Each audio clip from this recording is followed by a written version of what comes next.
What's up? Welcome to another episode of the vlog. My name is Jordan, and if you are not familiar with my channel, I like to talk about things like entrepreneurship, creativity, travel, and just doing what you love. So if you're into those things too, consider subscribing. So let's jump into the video. Today I wanted to talk about 3 really popular cameras right now. And if you're anything like me, you don't have a lot of money to spend on cameras, but you know that you're going to upgrade pretty soon, and you've been waiting and searching and hoping that the perfect one comes out, because there are a lot of cameras that have really great photo qualities, really great video qualities, but it's really hard to find a camera that fits your specific needs. So the 3 cameras I'm going to be talking about today is the Nikon D850, the brand new unreleased Panasonic G9, and the brand new unreleased Sony A7Riii. Now before I jump into some comparisons here, what's really important to understand is that I'm going to be talking about the comparisons of these cameras based on what I am looking for. Consider the fact that I'm looking for a camera that will help me do the following. As far as photography goes, take portrait and glamour photos. Now I don't need them to be high resolution because I'm not printing them out or blowing them up, so anywhere between 20 and 30 megapixels is just fine for me. That way I have a little bit of room to crop. I also shoot events, so the ability to focus and shoot in low light is a big plus for me. I travel a lot, so being able to have a camera that is compact, portable, light, easy to set up, and good with battery, that's going to be really important to me.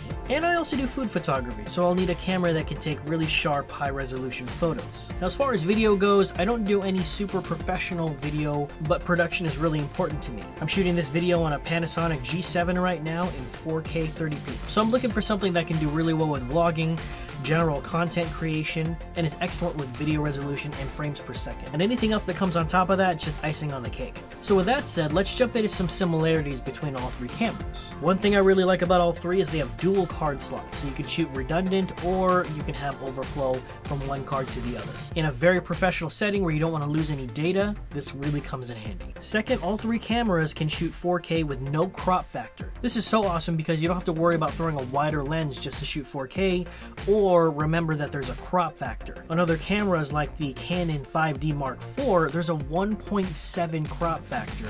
So basically, if you're going to shoot 4K on that camera, it's almost like shooting on an APS-C crop sensor. They all have articulating touchscreens. Touchscreen is amazing. I know a lot of people don't really care too much about the touchscreen, but for me, when I upgraded from my Nikon 3000 series to the G7, the touchscreen is just amazing. It just adds way more functionality to the camera. And lastly, the autofocus on all 3 cameras is vastly improved over their predecessors. Now let's get to the meat and potatoes here. We have 3 cameras. We're going to talk about the differences in several categories. The first category is megapixels. I know megapixels are not super important to some people, but they're important to me because if I need to crop and reframe, I don't want to have to worry about a crazy loss in quality. On the D850, we're looking at 45.7 megapixels. On the G9, we're looking at 20.3. And on the A7Riii, we're looking at 42.4. So in terms of megapixels, the D850 definitely has this one in the bag. Now let's talk about the sensors here. The D850 has the full-frame DSLR sensor, the G9, micro four thirds mirrorless, and the A7Riii is a full-frame mirrorless. In my opinion, right off the bat, the A7Riii wins this category in particular. Being that it's a mirrorless camera, you can still adapt a ton of lenses to this camera and still maintain the full frame, so you don't have to deal with crop factors, so on and so forth. Which leads me to the next category, lens selection. Nikon has a wide variety of lenses from which to choose, but because the G9 and the A7Riii are mirrorless cameras, you can pretty much adapt any lens that you want to these cameras. Therefore, the G9 and the A7Riii win this category, with a small bump up to the A7Riii because you don't have to deal with a crop factor. Alright, next category. Let's talk a little bit about video here. Now, what's important to me when it comes to video is resolution, the ability to shoot 4K, but also slow motion. So starting off, we have the Nikon D850, shoots 4K, 30 frames per second, 1080p at 120 frames per second. The G9 will shoot 4K at 60 frames per second and 1080p at 180 frames per second. And the A7Riii is essentially equivalent to the Nikon D850, where it will shoot 4K 30 frames per second and 1080p at 120. So the clear winner in this category is the G9. Alright, next category, we're going to talk a little bit about the screen. The screen is something that's really important to me because most times I'm handling the production all by myself. So in this case, I'm shooting on my G7 with face detection on, and I can see the screen, and it's really helpful because I can frame myself. I know whether or not I'm in focus. Kind of. So the D850 and the A7Riii only tilt up and down.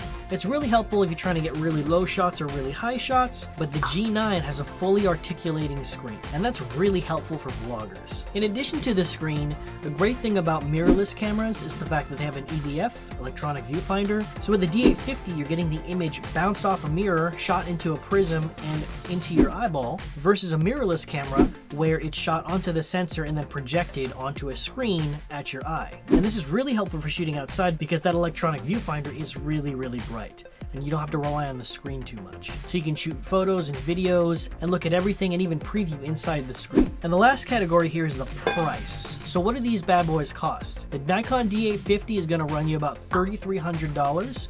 The Panasonic G9 is going to run you about $1,700, and the A7R3, that's going to run you about $3,200. So the clear winner as far as price goes is the Panasonic G9. So overall, which one is the winner out of these three cameras? For me, it's the G9, and I'm going to be pre-ordering it pretty soon. I believe the release date is in January. The reason it's great for me is because number one, it's only $1,700. That's amazing. Compared to the other cameras, I can use the extra $1,500 to $1,600 to get a badass lens. I can use it for a speed booster, new lights. I can use the money for so many other things to allow me to get better production for the things that I do. Now, although the G9 is a micro four thirds sensor, that's totally fine because, as I mentioned, I'm still saving some money compared to the other two cameras. That I can even get a Metabone speed booster that puts the crop a lot closer to an APS-C crop sensor. And with the extra stop of light from a speed booster, it's killer in low light. Now, because I want to get really creative with my content creation, the ability to shoot 4K 60 and 1080p 180 frames per second, that's amazing for me. Now, because I'm also a vlogger, having the fully articulating touchscreen is everything.